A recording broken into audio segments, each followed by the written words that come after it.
The conventional wisdom in the West, and this is certainly true in a place like Britain and the United States, is that Putin is responsible for this crisis. It's the Russians.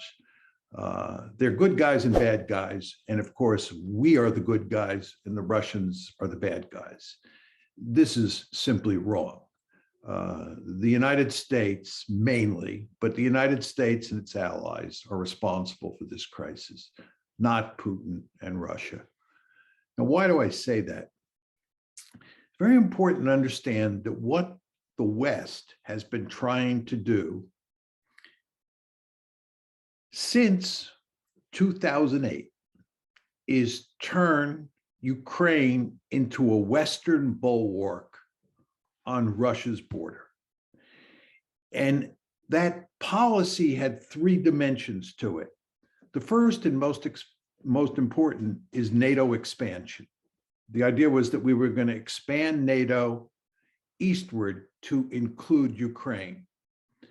The second element of the strategy was EU expansion. So in other words, it was not just NATO expansion that was going to go and include Ukraine, it was also EU expansion. And the third element of the strategy was the color revolution. And in the case of Ukraine, that was the Orange Revolution. And the idea was to turn Ukraine into a liberal democracy like Britain, like the United States. And not only a liberal democracy, but a liberal democracy that was allied with the United States. Because again, this is all part and parcel of a strategy that is designed to make Ukraine a Western bulwark on Russia's border. Now, as I said to you, the most important element of the strategy is NATO expansion. And that's why the April 2008 Bucharest NATO summit is of immense importance. At the end of that April 2008 Bucharest summit, NATO announced that Georgia and Ukraine would become part of NATO. They said, this is going to happen, period. The Russians made it unequivocally clear at that point that that is not going to happen. They drew a line in the sand. As you all know, there were two big tranches of NATO expansion before that 2008 meeting. The first tranche of NATO expansion was in 1999. That included Poland, Hungary, and the Czech Republic. Then there was a second tranche in 2004, which included countries like Romania and the Baltic states and so forth and so on. The Russians swallowed those two NATO expansions. They intensely disliked both of them, but they swallowed them. When NATO said in 2008 that expansion would now include Georgia and Ukraine, the Russians drew a line in the sand. It's very important to understand that. They said, this is not happening. It is no accident that in August of 2008, a few months after the April 2008 Bucharest summit, you had a war between Russia and Georgia. Remember, Georgia is the other country besides Ukraine that is going to be brought into NATO. The Russians said, that ain't happening. And you had a war in August 2008. In February 22nd to be exact, February 22nd, 2014, the crisis broke out over Ukraine. And it was mainly precipitated by a coup in Ukraine that overthrew a pro-Russian leader and installed a pro-American leader. The United States was involved in that coup. The Russians went ballistic. This is hardly surprising. They went ballistic, and they did two things. First is they took Crimea from Ukraine. Why did they do that? you understand that there is a very important naval base called Sevastopol on Crimea. And there's no way the Russians are going to let Sevastopol become a NATO naval base. This is not going to happen. That's the principal reason that the Russians took Crimea. And the second thing that they did is that the Russians took advantage of a civil war that broke out in eastern Ukraine almost immediately after the February 22nd, 2014 crisis. And what the Russians have done is they have fueled that civil war, and they have made sure that their allies, who are mainly Russian speakers and in many cases Russian, in eastern Ukraine, are not defeated by the Ukrainian government. They, in effect, are wrecking Ukraine. The Russians are basically saying, we will wreck Ukraine before we allow Ukraine to become a member of NATO.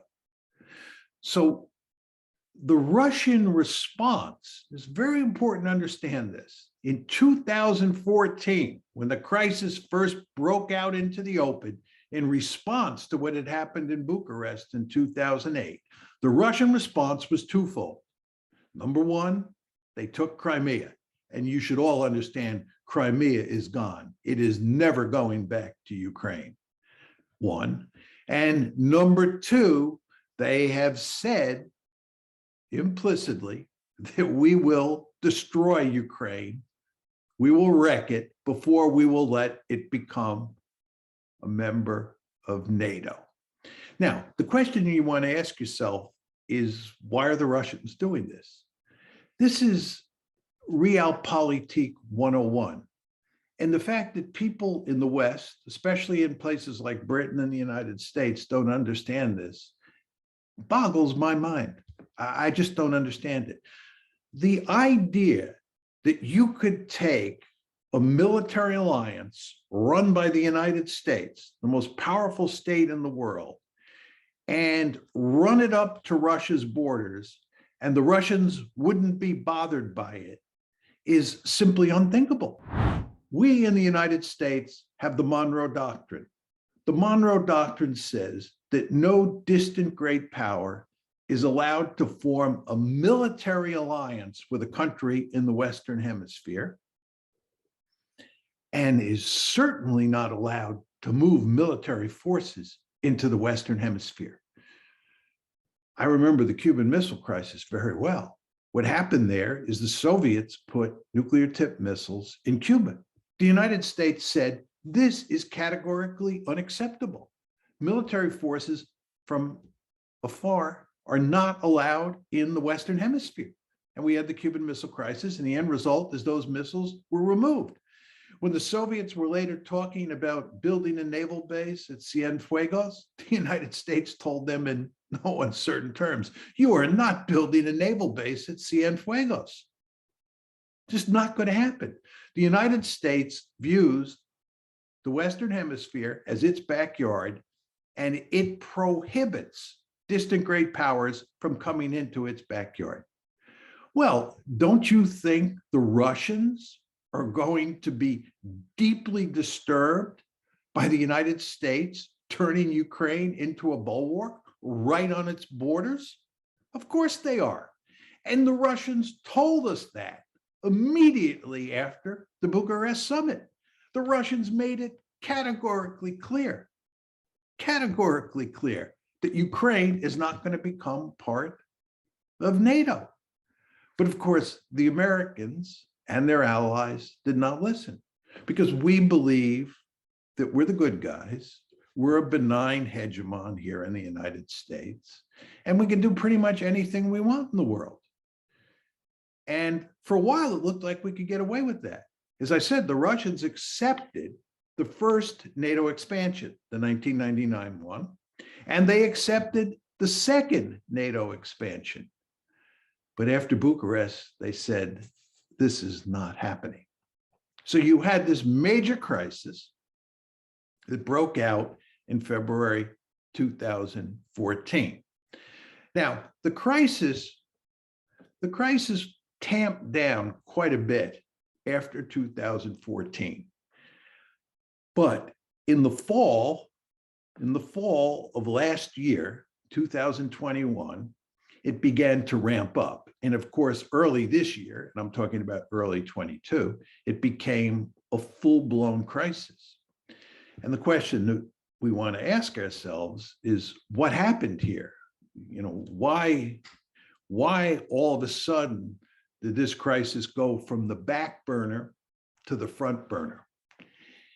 And the answer is that the United States and its allies were effectively turning Ukraine into a de facto member of NATO. You'll hear lots of rhetoric today that the Russians really had nothing to worry about because nobody is talking about making Ukraine a member of NATO today. And I think that's true. But if you look at what we were actually doing, it's a different story. First of all, going back to the Trump administration and continuing into the Biden administration, we are now arming Ukraine.